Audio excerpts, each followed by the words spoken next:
Increíble revelación. Una mañana que empezaba como otra cualquiera, con el sonido de las zapatiñas de los niños en el pasillo y el radio dando noticias de fondo, llegó una palabra que lo cambió todo. El nombre de otra mujer, pronunciado con calma por mi marido frente a todos, como si fuera natural que existiera otra vida oculta. El aire en la casa, antes húmedo de olores de café y ropa limpia, se tornó denso y helado, como si alguien hubiera cerrado las puertas de la memoria. Marta sintió un vacío en el pecho, una presión que le dejó la garganta seca y las manos temblorosas. Su imagen del matrimonio, tejida con pequeños gestos y promesas repetidas, pareció rasgarse en hilos transparentes.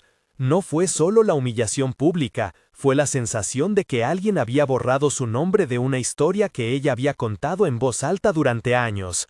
Las vecinas murmuraban, las risas de los niños continuaban en el patio, y esa disonancia aumentaba la sensación de intrusión. No podía quedarse en la pasividad. Si Raúl había presentado a otra como su esposa, Marta necesitaba respuestas. ¿Quién era esa mujer que ocupaba un lugar que ella creyó exclusivo? Al indagar, supo que no era un hecho aislado. Había hilos que conectaban con secretos antiguos de su familia. Si la verdad existía, había que encontrarla. Si esta historia te toca, activa la campana para no perder el siguiente capítulo. El día de la primera confrontación llegó, y con él el primer paso de una investigación que iba a remover más de lo pensado. Antes de la noticia, la casa de Marta funcionaba con una coreografía conocida. El olor a pan tostado por las mañanas, la risa de Pablo cuando se le escapaba el cereal, el sonido metálico de las llaves en la puerta al volver de la oficina, el roce de las manos en la cocina preparando la cena. Las cortinas recogían la luz en la tarde y el sofá guardaba las conversaciones de los fines de semana. Esa cotidianidad contrastó con la escena en la que Raúl, con una sonrisa que Marta ya no reconocía, presentó a Elena como si fuera parte del cuadro familiar. Hubo un silencio cortante, el cristal de una taza tembló sobre la mesa, las voces se apagaron y alguien dejó caer una servilleta. En ese instante, Marta notó una mezcla de vergüenza y una rabia fría que le tensó la mandíbula. Decidió no explotar en presencia de los niños. Salió al pasillo, apoyó la frente en la pared fría y sintió el latido del corazón como un tambor. Las palabras de Raúl resonaban en su cabeza. No exageres, todo está bien. Pero ella había oído lo que no debía. En casa, la costumbre de bajar la mirada en vez de preguntar la verdad se quebró.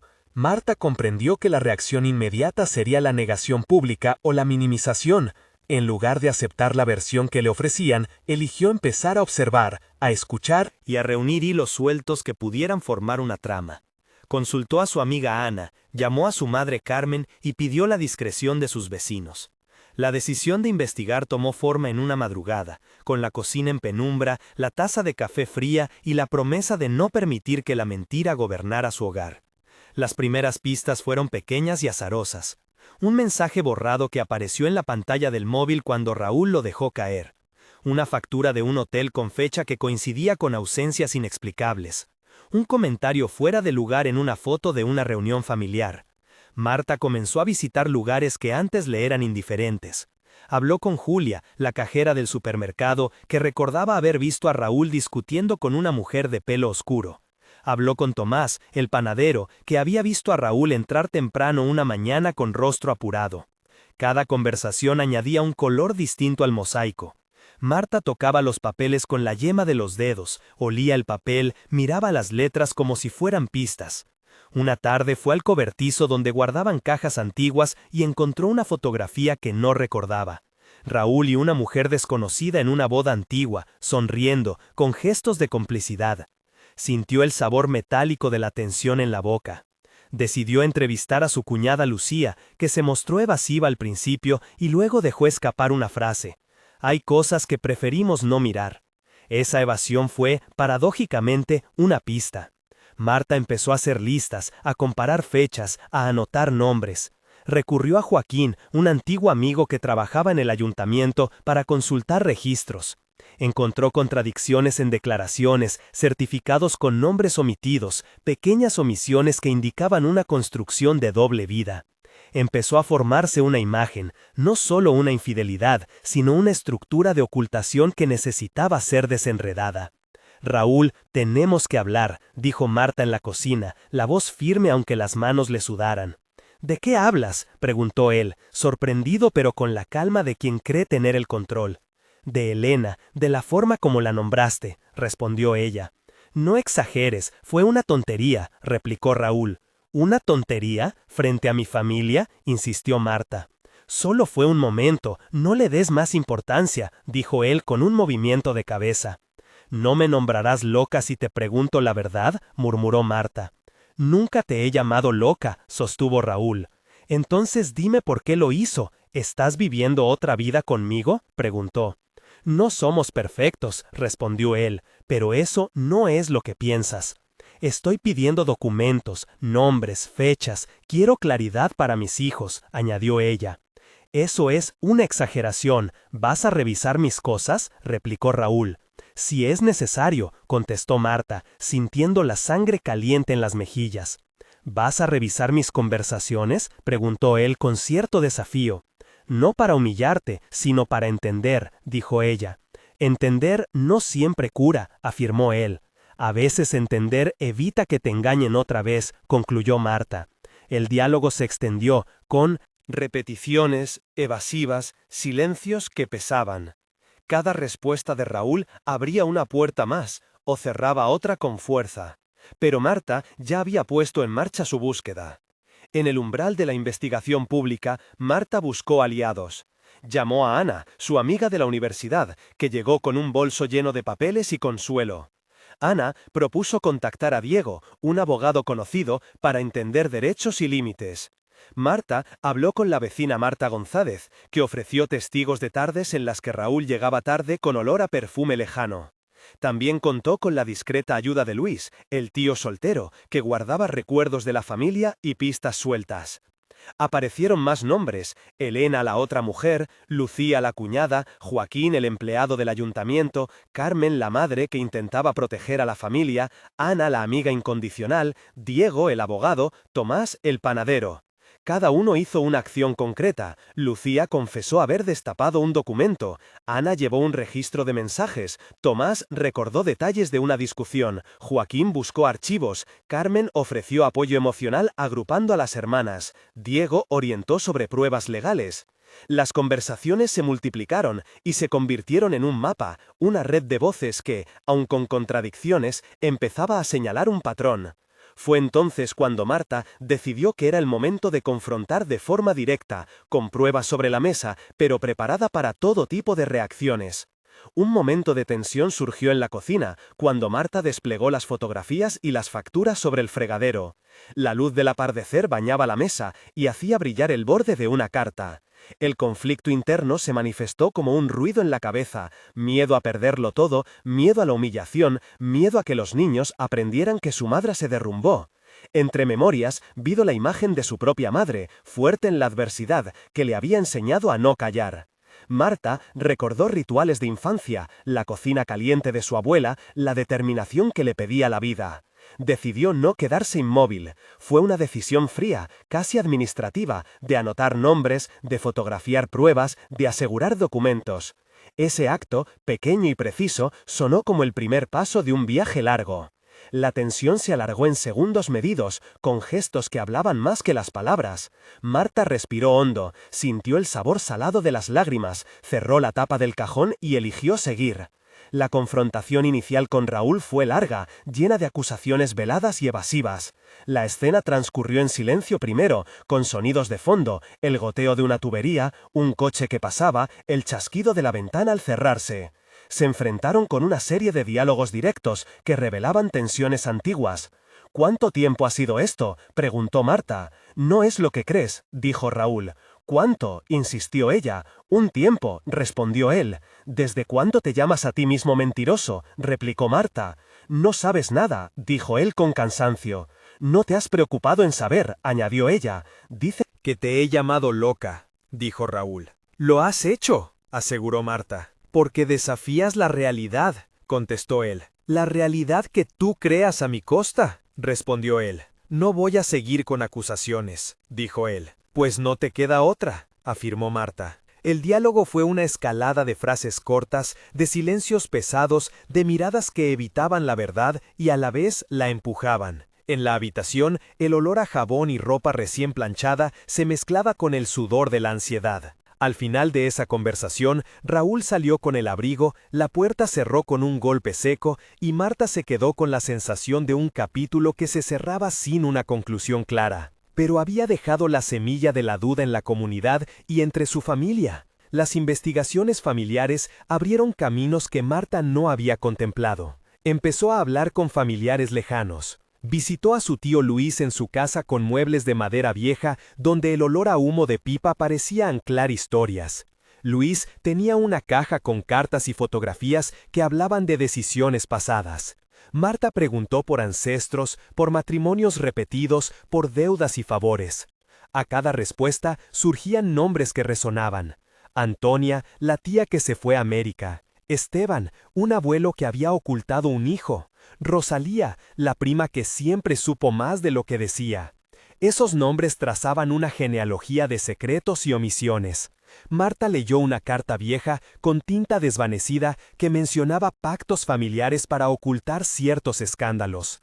De pronto, la aparición de Elena dejó de ser solo una traición de pareja, y empezó a verse como parte de un patrón de silencios que la familia había sostenido durante generaciones. En esas conversaciones con Carmen su madre, con Luis el tío y con Lucía la cuñada, Marta sintió el peso de decisiones que habían atravesado la sangre. Encontró testimonios de guardas de secretos, de pactos para proteger la imagen familiar. Esa sensación fue como caminar por un sótano donde cada caja levantada dejaba salir un polvo viejo con olor a papel y a tiempos no dichos. Marta sintió culpa y alianza a partes iguales. Culpabilidad por aceptar durante años una versión maquillada de la realidad y alianza con quienes como ella querían que la verdad se viera y se limpiara. Backstory de Marta. Marta nació en un barrio humilde, hija única de Carmen y Antonio. De niña, aprendió a cuidar y a negociar en la mesa familiar con juegos que exigían diplomacia y paciencia. Creció escuchando historias de supervivencia, aprendiendo a leer rostros antes que palabras. En la adolescencia, un profesor enseñó a Marta a escribir con precisión y a no aceptar las versiones a medias de los hechos. Estudió administración, trabajó en una oficina, conoció a Raúl en una fiesta de amigos y creyó encontrar un compañero. Se casaron jóvenes, con pocas posesiones y muchas ganas. Un momento clave en su vida fue la pérdida del primer negocio familiar cuando un socio desapareció con fondos y la familia tuvo que recomponer su vida con orgullo y austeridad. Esa experiencia le enseñó a Marta la importancia de la evidencia, de guardar papeles, de preguntar. Con el tiempo, frente a su dilema actual, recordó cómo su madre había sacrificado oportunidades para mantener la estabilidad, cómo Antonio había evitado confrontaciones para no perder lo que tenían.